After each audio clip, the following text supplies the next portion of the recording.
Hi, it's me again with Corel Tips and Tricks. Pretty cool seamless pattern that looks like it just keeps going on and on. It actually zooming in, it actually kind of messes with my eyes. That's what you need right there. So if you'll take a screenshot of that, it's really, really easy to do. And you're going to use a tool you maybe never use very much. I'm going to take the polygon tool, set on six-sided. I'm going to hold down the control button and I'm going to hit P. Does not matter what size you make it. Then underneath your ellipse tool, you have a 3-point ellipse.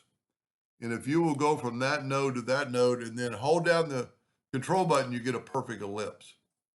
It's that length. Control D, alternate C to have it rotate from the center. And it's, you don't know your math, it would be 270. And then control D, or you could just add 60 degrees. We're going to take the virtual segment delete key along holding down the Alt key, and we're going to swipe through there and delete that. I've made several videos, but nothing this fast and nothing like that. Now, you want to make sure you don't move that thing and make it not level, because that polygon had a flat side. We're going to left click, right click, and we're going to make something other than a hairline. And then I'm going to go to effects in blend, and I'm going to blend it. No, take it back. Go to effects and contour. Contour 5 times at a 1/2 inch, and you get that right there. Now you could change it. You could have more, you could have less. Go up to object, break the contour part, and then this time you can make them all black. Now, very important, hit F12 on the keyboard and scale with object, because if we make this thing smaller later, you don't want to disproportion the lines. Easiest way I found is take your parallel dimension tool and go from that node to that node, and we're at 1592. So I'm going to change my nudge factor to 15.92. And I'm going to control D and hit the duplicate. Look at that. Then I'm going to go ahead and group these together. For some reason, it's easier for me to work the other way. So I'm going to go right here. You know what? We're not there. We've got some space. I mean, the first one's perfect. Wonder what happened. Let me measure again. Parallel dimension tool.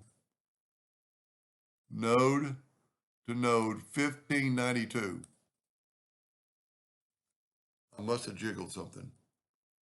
No, look at that.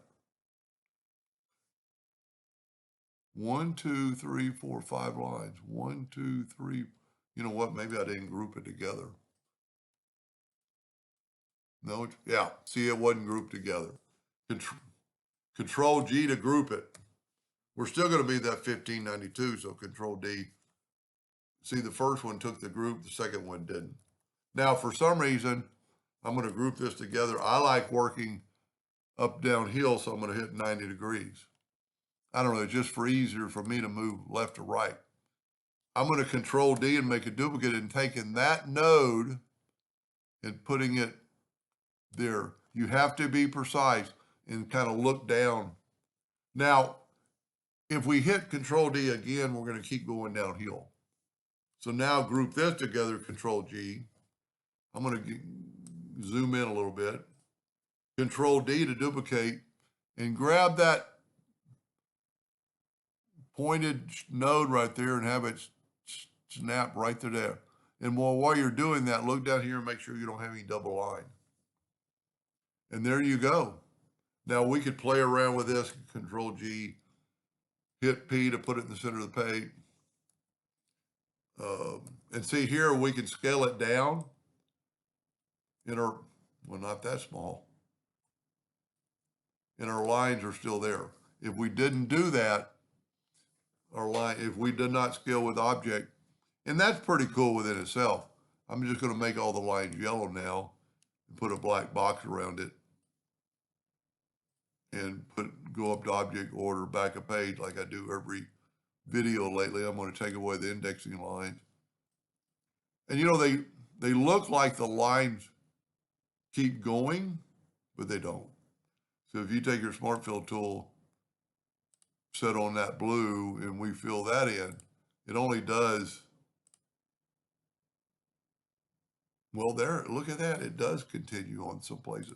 I was thinking I must have just done a couple of lines, but when you get further into it, um, see, I don't understand what I did. There we go. Look at that. Let me tell you what, let me back up here and let me see where I did that. And this is kind of like, see, I thought they kind of looked like they went everywhere, and they do. That's pretty cool. Let's change that to a dark blue, and look at that. Now, the yellow isn't as prominent, but if you'll take the yellow and Control D, look how much brighter the yellow gets. I just made a bunch of copies of it. And it's probably the same thing with the blue. If I go Control D, the blue will get richer. And you can make those lines white too, or make them black and have a total different look. Anyway, hope that gave you an idea or two, something to play with, and thank you for watching.